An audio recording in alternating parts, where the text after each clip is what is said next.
داهاتی نەوتی هەرێمی کوردستان داهاتێکی نادیارە و ئەبێ لە ڕێی کۆمپانیا نەوتیەکانەوە ئەو ڕاستیانە بخرێنە ڕوو و ئەبێ حکوومەتی هەرێمی کوردستان ئەستۆپاچی خۆی بەرامبەر بەو داتاوزانیانانی کە کۆمپانیاکان لە سایتی خۆیانە و بە فەرمی ڕایەگەێنن ڕابگەێنێ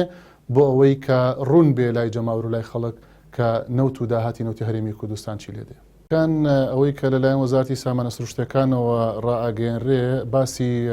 تەنکەر و داهاتی تەنکەری تیانە، باسی پاڵاوگەکانی تیانە. ئێمە خۆمان بەڕاستی بەدۆداچوونەکانمان بەو شێوە مەیدانیانەی کە کردومانە پێمان ئەڵێ کە نزیکە لەو ژمارانەی کە جەنابتان ئارستان کرد، لەبەرەوە کە واقعێکی مبهەم وونە،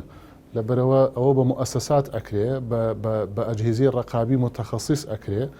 بە کۆنتڕۆڵکردنی خاڵە گومرگیەکان و سنووریەکان ئەکرێ، کارێکی گەورەیە.